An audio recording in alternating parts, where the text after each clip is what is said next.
When Christians are asked for early historical evidence attesting the death and resurrection of Jesus Christ, 9 times out of 10, they'll mention Josephus, the first century Jewish historian.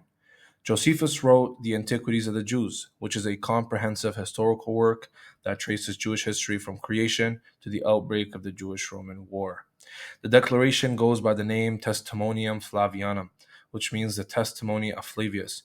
It is found in the 18th book of the Antiquities, chapter 3, section 3, where Josephus allegedly says, quote, "Now there was about this time Jesus, a wise man, if it be lawful to call him a man.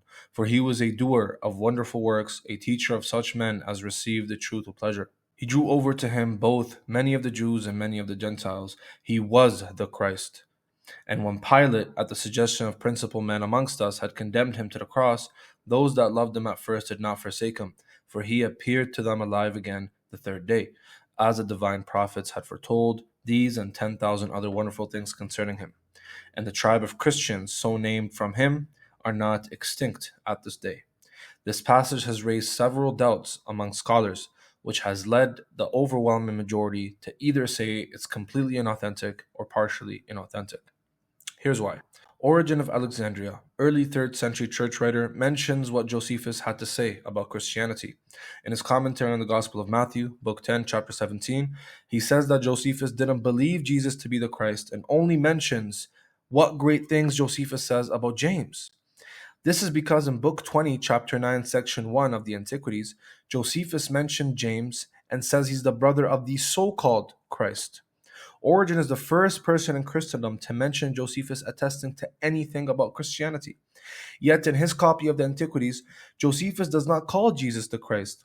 It seems as if Josephus didn't have much to say about Jesus at all, according to Origen.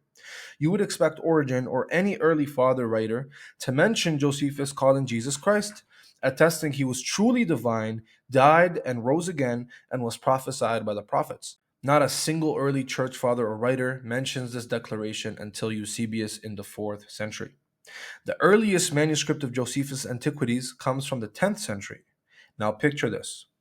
We are meant to believe that a Jew who fought in the Jewish-Roman wars, had no allegiance to Christianity, believed and affirmed that Jesus is the divine Messiah, died and rose again 3 days later, and the prophets prophesied about him. Yet no church writer mentions him until Origen, and when Origen mentions him, Origen says the opposite of what is attributed to him. This is what I call absolute nonsense and forgery.